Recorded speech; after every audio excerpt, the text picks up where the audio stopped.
اس کے لیے لفظ آیا فوسوس لہما. یہ وسوسہ اصل میں ہم یہ سمجھتے ہیں کہ شاید یہ چیزیں اس طور سے ہو رہی تھی جیسے کہ ہم ایک دوسرے کے سامنے کھڑے باتیں کر رہے ہیں، ایک دوسرے کو پہچان رہے ہیں.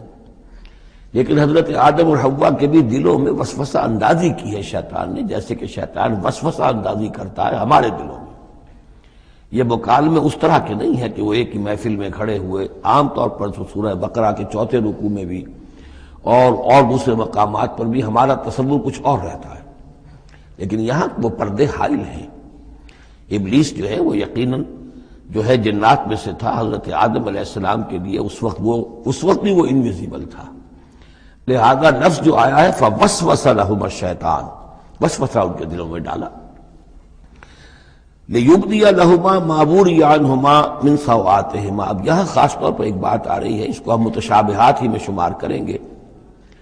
یہاں ایک خاص اثر ظاہر کیا جا رہا ہے کہ وہ شجر ممنوع تھا، اس کا پھل کھانے کا ایک نتیجہ برآمد ہوا، اور وہ یہ ہوا کہ حضرت آدم اور حوا پر ان کی شرمگاہیں جو ہیں وہ نمایاں ہو گئیں.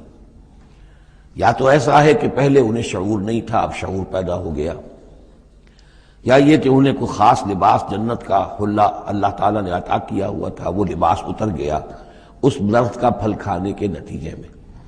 یہ چیزیں ایسی ہیں کہ جس سے یقیناً بہت سے لوگوں کو کچھ قیاس آرائیوں کا موقع ملا ہے. بعض لوگوں کے نزدیک یہ نیکی اور بدی کی تمیز کا درخت ہے اصل میں، کہ جس کو کھاتے ہی نیکی اور بدی کی تمیز پیدا ہو جاتی ہے.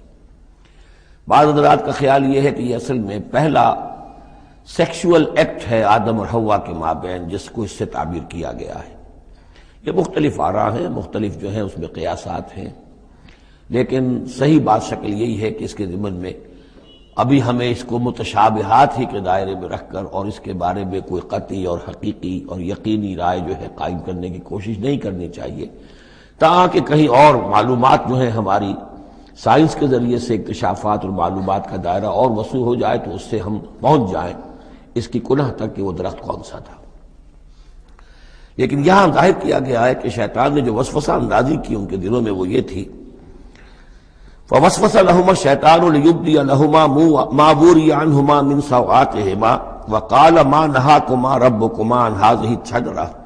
اور اس نے کہا، یہ وسوسہ اندازی کی کہ نہیں روکا ہے آپ دونوں کو آپ کے رب نے اس درخت سے، الا ان تکونا ملکین، مگر یہ کہ کہیں آپ نہ ہو جائیں فرشتے نہ بن جائیں، او تکونا من الخالدین، یا ہو جائیں آپ ہمیشہ ہمیش رہنے والے. اب اس میں سیدھی سی بات یہ ہے کہ فرشتوں کو تو جھکایا گیا حضرت آدم کے سامنے، تو فرشتہ بن جانا کون سی بہت بڑی بات تھی. لیکن یہ کہ انسان بسا اوقات اپنی اصل حقیقت کو، اصل مقام کو بھول جاتا ہے، نسیان ہو جاتا ہے، اور یہ بات گویا کہ شیطان کے وسوسہ اندازی سے ان کے ذہن میں پیدا ہوئی. یا یہ کہ آپ ہمیشہ ہمیش رہیں اور آپ پر موت طاری نہ ہو.